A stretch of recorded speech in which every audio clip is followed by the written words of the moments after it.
ನಮಸ್ತೆ and welcome to Biostudies. Previous ವಿಡಿಯೋದಲ್ಲಿ due to some technical issues video ಫುಲ್ಲಾಗಿ upload ಆಗಿರಲಿಲ್ಲ.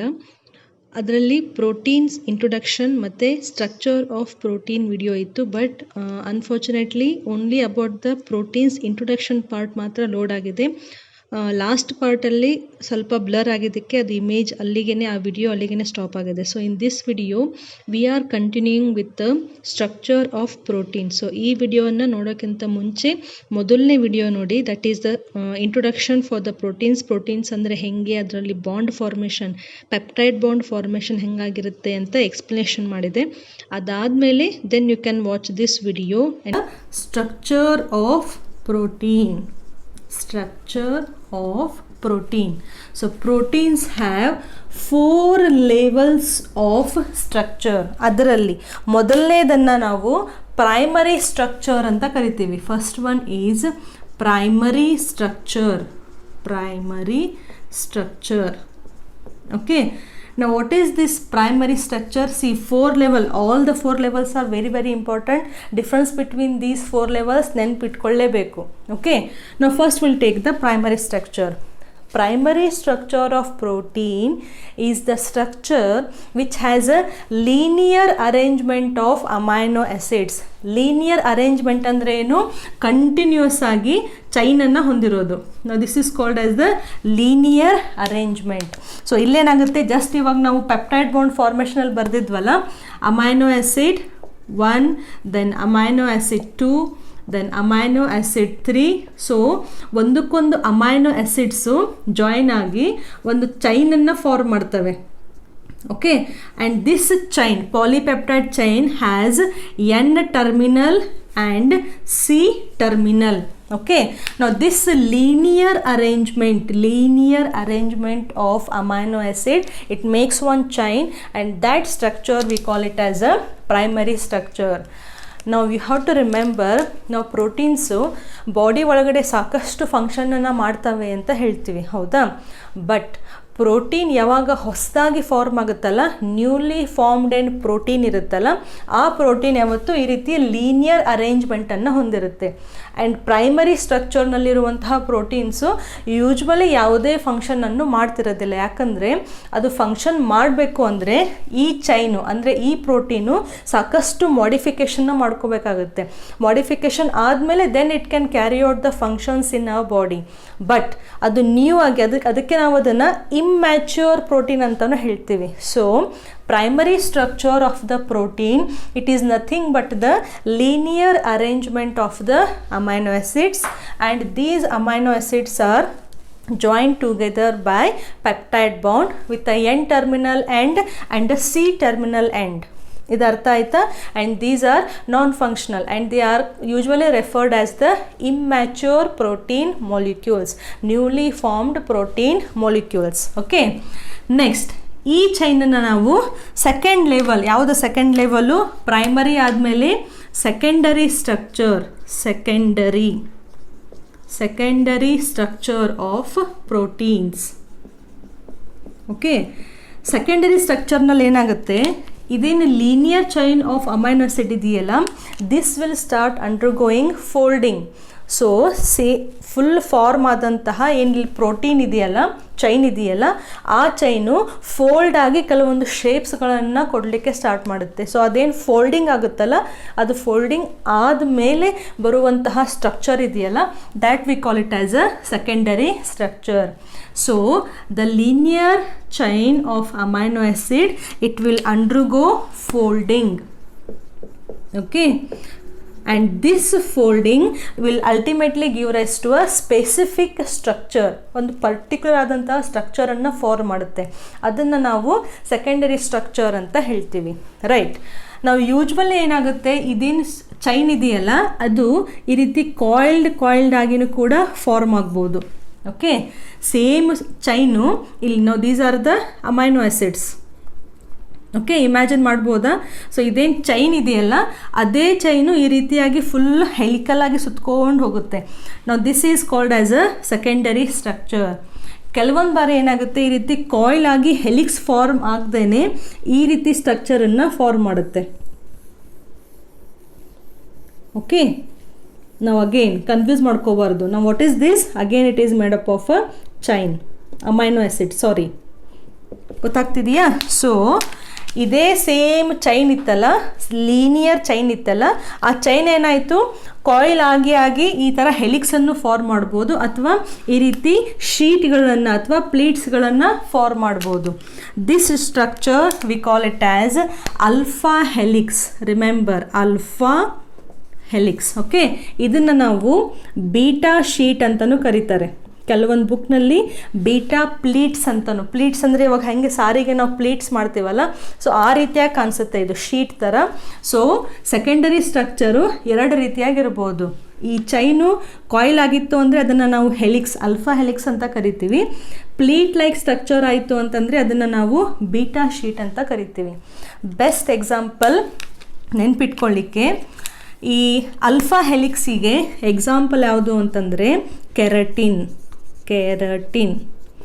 ಕೆರಟಿನ್ ಅಂದ ತಕ್ಷಣ ಏನಪ್ಪಾಗಬೇಕು ಹೇಳಿ? Keratin, the protein which is present in our hair, which is present in the nails.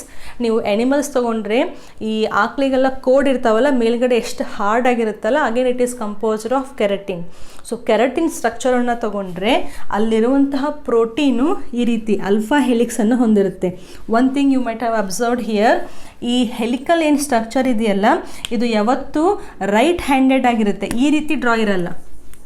This is a left handed helix. But ಇಲ್ಲಿ secondary ಸ್ಟ್ರಕ್ಚರ್ನಲ್ಲಿ form ಆಗುವಂತಹ ಏನು ಪ್ರೋಟೀನ್ಸ್ ಇದಾವಲ್ಲ, they are always right handed. So right hand ಅಂದರೆ right side ಅವು ಯಾವತ್ತು coil ಆಗಿರ್ತವೆ. Okay, here the example, beta sheet example ಯಾವುದು ಅಂತಂದರೆ, I will write it here.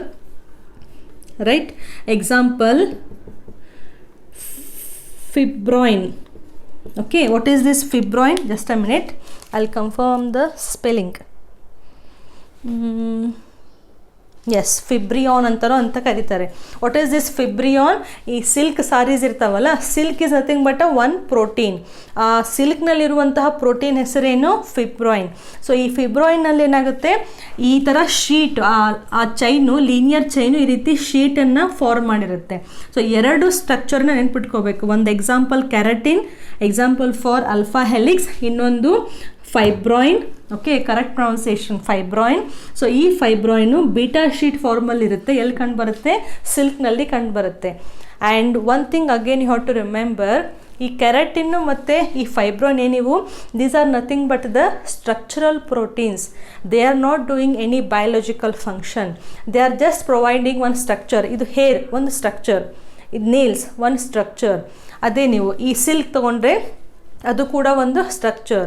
That means structural proteins are always in secondary structure. So proteins new ಆಗಿ form ಆಗಿದ್ದು ಅಂತಂದರೆ they are in a primary structure. ಅದೇ proteins ಸ್ಟ್ರಕ್ಚರಲ್ಲಿ ಅವೇನಾದರೂ function ಮಾಡ್ತಾ ಇದ್ರೆ, ಅಂದರೆ ಸ್ಟ್ರಕ್ಚರನ್ನು ಪ್ರೊವೈಡ್ ಮಾಡ್ತಾ ಇದ್ದರೆ, they are in the secondary structure stage. They can be alpha helix or they can be beta sheet. Just I have given 2 examples. Next secondary ಆದಮೇಲೆ ನೆಕ್ಸ್ಟ್ ಯಾವ್ದು ಬರುತ್ತೆ? ಟರ್ಷಿಯರಿ. ಓಕೆ, ನಾವು this is tertiary structures, tertiary structure of protein. Okay, ನಾವು ಇಲ್ಲಿ ಇನ್ನೊಂದು point ಬಿಟ್ವಿ ನಾವು, ಈ ಚೈನು ಯಾಕೆ ಹೆಲಿಕ್ಸ್ ಆಗಲಿಕ್ಕೆ ಅಥವಾ ಶೀಟ್ ಆಗಲಿಕ್ಕೆ ಸ್ಟಾರ್ಟ್ ಮಾಡ್ಕೋತು ಅಂತ. ಯಾಕಂದರೆ ಈ ಎಲ್ಲ ಅಮೈನೋ ಆ್ಯಸಿಡ್ಸ್ಗಳಲ್ಲಿ ಅಮೈನೋ ಗ್ರೂಪು ಮತ್ತು ಕಾರ್ಬಾಕ್ಸಿಲಿಕ್ ಗ್ರೂಪ್ ಇರುತ್ತೆ, ಹೌದಾ? ಅಲ್ಲಿ ಆಲ್ರೆಡಿ ಬಾಂಡ್ ಫಾರ್ಮೇಷನ್ ಆಗುತ್ತೆ. ಬಟ್ ನಾವು ಬಾಂಡ್ನಲ್ಲಿ ಕೂಡ ಏನು ಬರಿತೀವಿ? ಪೆಪ್ಟೈಡ್ ಬಾಂಡ್ ಹೆಂಗೆ ಬರಿತೀವಿ ನಾವು? CO ಮತ್ತು NH ಅಂತ ತೋರಿಸ್ತೀವಿ. ಸೊ ಈ ಅಮೈನೋ ಆ್ಯಸಿಡ್ಸ್ಗಳಲ್ಲಿರುವಂತಹ ಈ CO ಮತ್ತು NH they will start forming the bond. So ಈ ಅಮೈನೋ ಆ್ಯಸಿಡಿಂದ ಈ ಅಮೈನೋ ಆ್ಯಸಿಡಿಗೆ ಬಾಂಡ್ ಫಾರ್ಮೇಷನ್ ಸ್ಟಾರ್ಟ್ ಆಗ್ಬೋದು. And that bond is specifically the hydrogen bond. So helix form ಆಗಬೇಕು ಅಥವಾ ಶೀಟ್ ಫಾರ್ಮ್ ಆಗಿ ಅವು ಸ್ಟೆಬಿಲೈಸ್ ಆಗಿ ಇದೇ ಶೇಪಲ್ಲಿ ಇರಬೇಕು ಅಂತಂದರೆ ಇಲ್ಲಿ ಬಾಂಡ್ ಫಾರ್ಮೇಷನ್ ಸ್ಟಾರ್ಟ್ ಆಗುತ್ತೆ. Okay, and that bond here we call it as a hydrogen bond.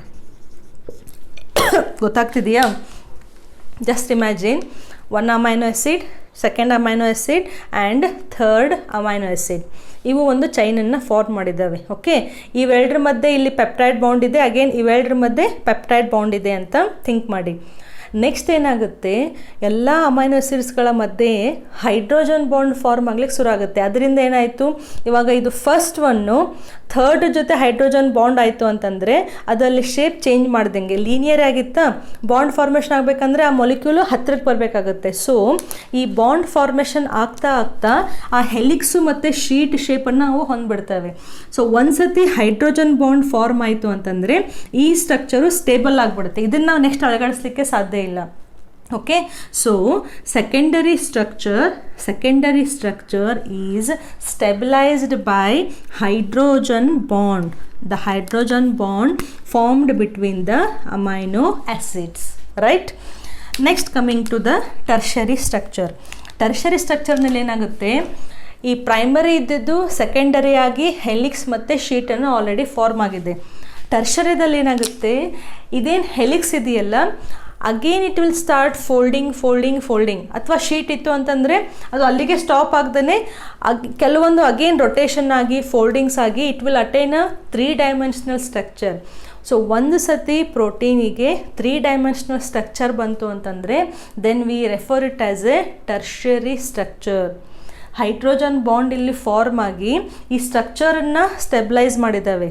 Okay, ಇವಾಗ ಹೆಂಗೆ ಹೇಳ್ಬೇಕಂದ್ರೆ, ನೀವು ಒಂದು ದಾರ ಇತ್ತು ಅಂತಂದರೆ ಆ ದಾರನ ನೀವು ಅರ್ಧ ಮಾಡಿ ರೋಲ್ ಮಾಡಿದ್ರೆ 2 ಆಯಿತು. ಓಕೆ, ಈ 2 ಆಗಿದ್ದೇನಿದ್ದು ಸೆಕೆಂಡರಿ ಸ್ಟ್ರಕ್ಚರ್ ಅಂತ ಇಮ್ಯಾಜಿನ್ ಮಾಡಿ. ಈ 2 ಎಳೆ ಇದಾವಲ್ಲ, ಈ 2 ಮತ್ತೆ ಎಳೆಗಳು ಸುತ್ಕೊಳ್ಳಿಕ್ಕೆ ಶುರು ಮಾಡ್ಕೋಬೋದು. ಸೊ ಅದು ಸುತ್ಕೊಳ್ಳಿಕ್ಕೆ ಸ್ಟಾರ್ಟ್ ಆಯಿತು ಅಂತಂದರೆ ಅದನ್ನು ನಾವು ಟರ್ಷರಿ ಅಂತ ರೆಫರ್ ಮಾಡ್ಬೋದು. ಸೊ ಇಲ್ಲಿ ಸ್ಟ್ರಕ್ಚರ್ ಹೆಂಗೆ ಡ್ರಾ ಮಾಡಬೇಕು, ನೀವು ಆಲ್ರೆಡಿ ಹೆಲಿಕ್ಸ್ ಇದೆ. ಓಕೆ, ಈ ಹೆಲಿಕ್ಸು ಉದ್ದವಾಗಿ ಹಿಂಗೆ ಹೆಲಿಕಲ್ ಸ್ಟ್ರಕ್ಚರ್ ಈ ರೀತಿ ಇಲ್ಲದೆ ಅಥವಾ ಹಿಂಗೆ ಕಂಟಿನ್ಯೂಸ್ ಆಗಿರದೆ it will start folding again.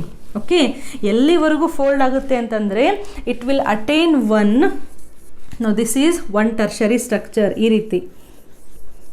Okay, so ಈ ಹೆಲಿಕ್ಸು ಅಥವಾ ಶೀಟು ಅಗೇನ್ ಫೋಲ್ಡ್ ಆಗಿ it will attain a 3 dimensional structure. Okay, and 3 dimensional ಸ್ಟ್ರಕ್ಚರನ್ನು ಅಟೈನ್ ಮಾಡಿರುವಂತಹ ಏನೊಂದು ಇಲ್ಲಿ ಸ್ಟ್ರಕ್ಚರ್ ಇದೆಯಲ್ಲ ಇದನ್ನು ನಾವು ಟರ್ಷರಿ ಅಂತ ಕರಿತೀವಿ. ಈ ಟರ್ಷರಿ ಸ್ಟ್ರಕ್ಚರು ಸ್ಟೆಬಿಲೈಸ್ ಆಗಲಿಕ್ಕೆ again there is a bond formation. ಸ್ವಲ್ಪ ಎನ್ಲಾರ್ಜ್ ಮಾಡಿ ತೋರಿಸ್ತೇನೆ.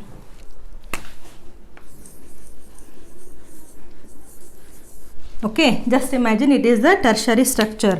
ಸೊ ಇಲ್ಲಿಯೂ ಕೂಡ ಏನಾಗುತ್ತೆ, there will be a formation of again hydrogen bond.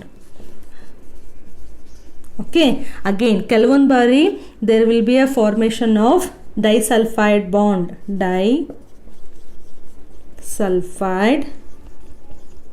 Bond, okay, amino ಆಸಿಡ್ಸ್ಗಳ ಮಧ್ಯೆ ಪಾಸಿಟಿವ್ ಚಾರ್ಜ್ ಮತ್ತು ನೆಗೆಟಿವ್ ಚಾರ್ಜ್ ಇತ್ತು ಅಂತಂದರೆ they will form electrostatic bond formation ಅಥವಾ ಅಯಾನಿಕ್ ಬಾಂಡ್. ಓಕೆ, ಸೊ ಈ ರೀತಿ ತಮ್ಗಳ ಮಧ್ಯೆ ಬಾಂಡ್ ಫಾರ್ಮೇಷನ್ ಆಗ್ತಾ ಅವು ಫೋಲ್ಡಿಂಗ್ ಆಗಿ they will attain a 3 dimensional structure and this structure we now call it as a tertiary structure. ನಾವು here comes a very very important point. ನಮ್ಮ body ಒಳಗಡೆ ನಾವು ಎಷ್ಟೊಂದು ಪ್ರೋಟೀನ್ಸ್ ಇದಾವೆ ಅಂತ ಹೇಳ್ತೀವಲ್ಲ, ಕೆಲವೊಂದು ಪ್ರೋಟೀನ್ಸ್ ಎನ್ಸೈಮ್ಸ್ ಇದ್ದಾವೆ, ಕೆಲವೊಂದು ಪ್ರೋಟೀನ್ಸು ಹಾರ್ಮೋನ್ಸ್ ಇದ್ದಾವೆ, ಕೆಲವೊಂದು ಪ್ರೋಟೀನ್ಸ್ ರಿಸೆಪ್ಟರ್ಸ್ ಇದ್ದಾವೆ. ಸೊ ಈ ಬಯೋಲಾಜಿಕಲಿ ಏನು ಫಂಕ್ಷನ್ ಮಾಡುವಂತಹ ಪ್ರೋಟೀನ್ಸ್ ಇದಾವಲ್ಲ ಅವೆಲ್ಲವೂ ಟರ್ಷರಿ ಸ್ಟ್ರಕ್ಚರ್ನಲ್ಲಿ ಇರ್ತವೆ. ರಿಮೆಂಬರ್, ಇಮ್ಮ್ಯಾಚೋರ್ ಇತ್ತು ಅಂದರೆ ಅದು ಪ್ರೈಮರಿ ಸ್ಟ್ರಕ್ಚರನ್ನು ನಾವು ಕೊಡ್ತಾ ಇದ್ದರೆ, ಸ್ಟ್ರಕ್ಚರನ್ನು ಪ್ರೊವೈಡ್ ಮಾಡ್ತಾ ಇದ್ದರೆ ಅವು ಸೆಕೆಂಡರಿ ಸ್ಟ್ರಕ್ಚರನ್ನು ಹೊಂದಿರ್ತವೆ. ಅದೇ ಪ್ರೋಟೀನ್ ಮೊಲಿಕ್ಯೂಲ್ ಏನಾದರೂ ಬಯೋಲಾಜಿಕಲಿ ಆ್ಯಕ್ಟಿವ್ ಇದ್ದು ಬಯೋಲಾಜಿಕಲಿ ಏನಾದರೂ ಫಂಕ್ಷನ್ ಮಾಡ್ತಾ ಇದ್ದರೆ compulsory they have to attain this tertiary structure. ಅಂದರೆ ಒಂದು ಚೈನ್ ಫಾರ್ಮ್ ಆಗಿ ಅದು ಸೆಕೆಂಡರಿ ಸ್ಟ್ರಕ್ಚರ್ ಆಗಿ ಅದು ಅಗೇನ್ ಫೋಲ್ಡಿಂಗ್ಸ್ ಆಗಿ 3 ಡೈಮೆನ್ಷನಲ್ ಸ್ಟ್ರಕ್ಚರನ್ನು ಹೊಂದಿದ ಮೇಲೆ ನಾವು this protein is biologically active. Examples ಯಾವ್ಯಾವುದು? We have so many enzymes, then we have hormones. Very famous example, myoglobin. Myo word ಎದಕ್ಕೆ ಸಂಬಂಧಪಟ್ಟಿದ್ದು? ಮಯೋ ಅಂದರೆ ಮಸಲ್ಸ್ಗಳಿಗೆ ಸಂಬಂಧಪಟ್ಟಿದ್ದು. ಸೊ ಮಸಲ್ಸ್ನಲ್ಲಿ ಇರುವಂತಹ ಒಂದು ಪ್ರೋಟೀನ್ ಮಯೋಗ್ಲೋಬಿನ್, ಇದು ಯಾವತ್ತೂ ಟರ್ಷರಿ ಸ್ಟ್ರಕ್ಚರ್ನಲ್ಲಿ ಇರುತ್ತೆ. ಓಕೆ, ಸೊ ಬಯಾಲಜಿಕಲಿ ಆ್ಯಕ್ಟಿವ್ ಆಗಿರುವಂತಹ ಪ್ರೋಟೀನ್ ಮಾಲಿಕ್ಯೂಲ್ಸ್ ಯಾವತ್ತು ಟರ್ಷರಿ ಸ್ಟ್ರಕ್ಚರನ್ನು ಹೊಂದಲೇಬೇಕು. ಅವೇನಾದರೂ ಪ್ರೈಮರಿ ಸೆಕೆಂಡರಿ ಇದ್ದು ಅಂತಂದರೆ then they can't carry out the biological functions in our body. Okay, next primary, secondary, tertiary. Now fourth one, it is quaternary structure, Q-U-A-T-E-R, quaternary, N-A-R-Y, quaternary structure of proteins.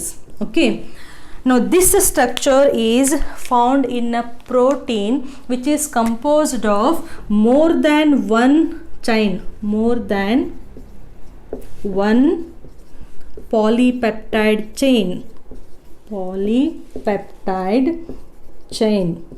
Okay, ಏನು ಹಂಗಂದರೆ ಇಲ್ಲಿವರೆಗೂ ನಾವೇನು ಕಲ್ತ್ವಲ್ಲ, ಇದು ಒಂದು ಯಾವುದೋ protein. So ಇಲ್ಲಿ ಒಂದು chain ಇದೆ. ಅದೇ ರೀತಿ ಈ ರೀತಿಯಾದಂತಹ 2-3 ಚೈನನ್ನು ಕೂಡಿಸಿ ಒಂದು ಪ್ರೋಟೀನ್ ಆಯಿತು ಅಂತಂದರೆ ಅಂತಹ ಪ್ರೋಟೀನ್ಸ್ಗಳಲ್ಲಿ we can see the quaternary structure. Best example which is there in your textbook, it is adult haemoglobin.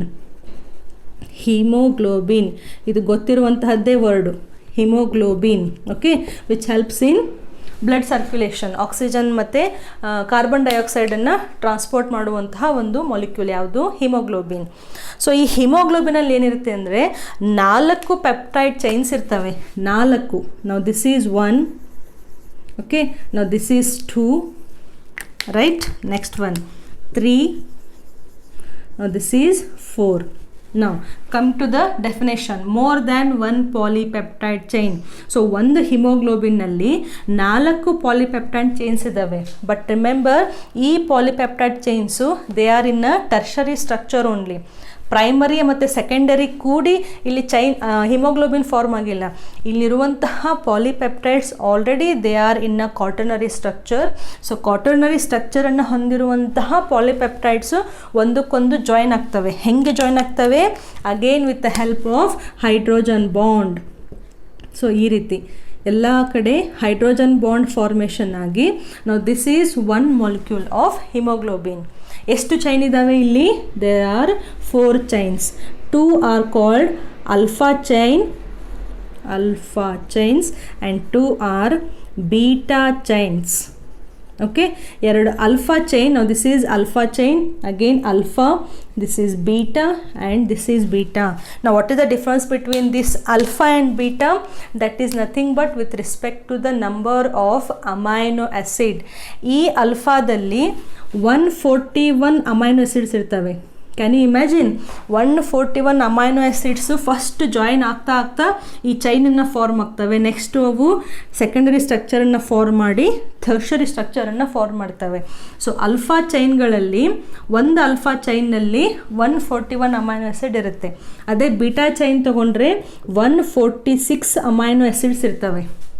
Okay, just ನಿಮಗೆ ಗೊತ್ತಿರಲಿ ಅಂತ. What is the difference between alpha chain and beta chain here?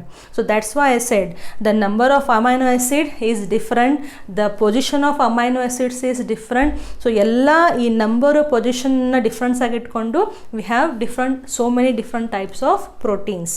ಅರ್ಥ ಆಯ್ತಾ? So now we are in the quaternary structure. More than 1 polypeptide chain ಇತ್ತು ಅಂದರೆ ಅಂತಹ ಪ್ರೋಟೀನನ್ನು ನಾವು ಕ್ವಾಟರ್ನರಿ ಸ್ಟ್ರಕ್ಚರ್ನಲ್ಲಿ ಇರುವಂತಹ ಪ್ರೋಟೀನ್ ಅಂತ ಕರಿತೀವಿ. Best example is haemoglobin, which is composed of 4 polypeptide chains, 2 alpha chain and 2 beta chain. ಗೊತ್ತಾಯ್ತಾ? So this is the structure of proteins. You can take the screenshot. So protein structure is studied at 4 levels: primary, secondary, tertiary and quaternary. Primary ಅಂದರೆ linear chain ಇರುತ್ತೆ. Secondary ಅದು helix ಅಥವಾ ಶೀಟನ್ನು form ಮಾಡುತ್ತೆ. Tertiary ಅಂತಂದರೆ 3 dimensional ಸ್ಟ್ರಕ್ಚರನ್ನು ಹೊಂದಿರುತ್ತೆ, biologically active ಇರುವಂತಹ protein molecules. And quaternary more than 1 polypeptide ಚೈನ್ಗಳನ್ನು ಹೊಂದಿರುತ್ತೆ. Right? So this is all about the amino acids and proteins. Amino acids ಅಂದರೆ ಅವು ಮೊನೋಮರ್ಸು, ಪ್ರೋಟೀನ್ಸ್ ಅಂದರೆ ಅದು polymer. So protein is a polymer of amino acid. ಹೌದಾ? ಟೆಕ್ಸ್ಟ್ ಬುಕ್ನಲ್ಲಿ ಒಂದು ಚಾರ್ಟ್ ಕೊಟ್ಟಿದ್ದಾರೆ. ದಟ್ ಈಸ್ ನಥಿಂಗ್ ಬಟ್ ಕೆಲವೊಂದು ಪ್ರೋಟೀನ್ ಹೆಸರು ಮತ್ತು ಅದರದ್ದು ಫಂಕ್ಷನ್ಸ್. ಸೊ ನಾವು ಬಯಾಲಜಿಕಲಿ ಆ್ಯಕ್ಟಿವ್ ಪ್ರೋಟೀನ್ಸ್ ಅಂತ ಹೇಳ್ತೀವಲ್ಲ, ಸೊ ಕೆಲವೊಂದು ಉದಾಹರಣೆ ಯಾವ್ಯಾವುದು? Collagen, trypsin, insulin, antibody, receptor and ಗ್ಲೂಟ್4. ಸೊ ಎಲ್ಲ ಪ್ರೋಟೀನ್ಸ್ಗಳನ್ನು ಅಲಾಂಗ್ ವಿತ್ ದೇರ್ ಫಂಕ್ಷನ್ ಒಂದು ಸತಿ ನೋಡ್ಕೊಂಡಿರಿ. Right? So this completes the biomolecules with respect to amino acids and proteins. In the next video we'll take up with the lipids. So lipids andre avu biomicromolecules, but we got it at the biomacromolecule stage first video dalli. So lipid structure ಮತ್ತೆ function ಬಗ್ಗೆ next video dalli ನಾವು study ಮಾಡೋಣ. Right? We'll meet again in the next video. Till then, stay safe, stay home. Please practice all these structures one time. Thank you for watching.